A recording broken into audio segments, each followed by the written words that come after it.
הדבר הזה שנקרא קהילות משימתיות הוא חלק ממגמה שמתרחשת היום בעולם. גם בארץ אפשר ממש לראות, אם פעם צו השעה היה לעבור להתנחלויות, אז היום נקרא לזה צו השעה הוא להיות חלק מעיר ולעבור לגור בנגב או בפריפריה הגיאוגרפית או החברתית.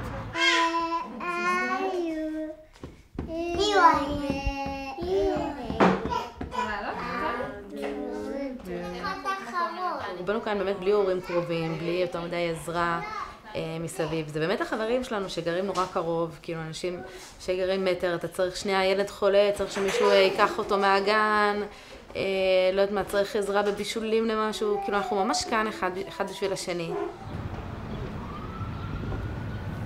הגענו לפה כל אחד מסיבותיו, זו שכונה שהיא צמודה לאוניברסיטה ולבית החולים ולפארק ההייטק ולמרכז העיר. זו שכונה שמאוד קל להתחיל בת החיים, גם מבחינה כלכלית, גם מבחינת נגישות, לא חייבים להחזיק פה רכב.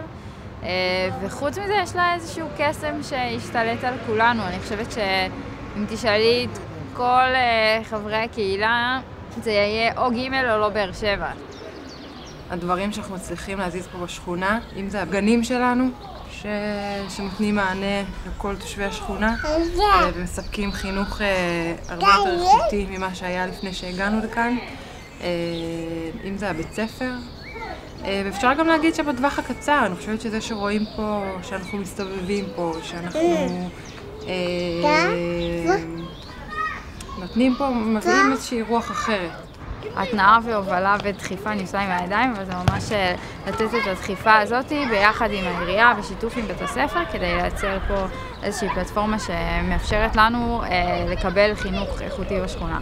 אמרת לי בדרך שהשכונה נראית מטופחת, אני מאוד שמחה לשמוע את זה, כי זה באמת הרבה עבודה שלנו ושל תושבים ושל כל אחד כפרטים, שמייצר את הכוח הזה שאומר אכפת לי מהמקום שלי, אכפת לי מהסביבה שלי, ובואו תנו לי את מה שמגיע לי כתושב, אבל באמת לא ממקום דורש ומתלונן, אלא ממקום אקטיבי.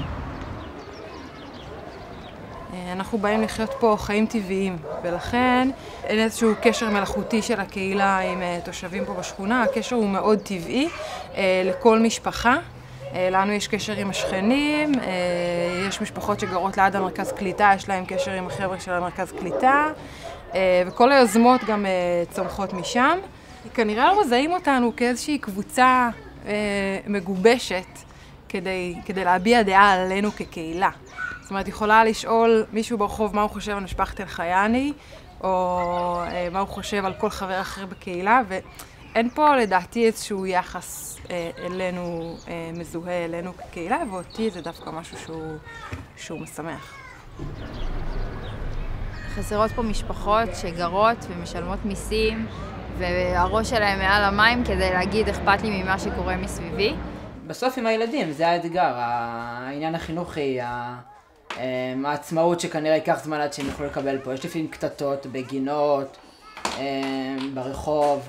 בסוף זה לשפר את האזור שאתה נמצא בו, את כל השכונה מבחינת נראות, קודם כל, איכות הסביבה, לכלוך, זבל, ניקיון.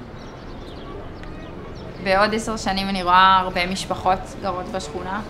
אני מקווה לראות משפחות צעירות ומשפחות קצת שכבר יהיו ותיקות יותר, שיהיה פתרונות, שיהיה חינוך איכותי בשכונה, שיהיה כמות אוכלוסייה שתאפשר ציפוף שמאפשר תחבורה ציבורית ויותר חופש ותנועה לילדים, הרבה יותר שטחים ירוקים ופתוחים ומרכזים קהילתיים ומרחבים קהילתיים. לא צריך לבנות מתנ"ס בשביל לייצר מרחבים של קהילה.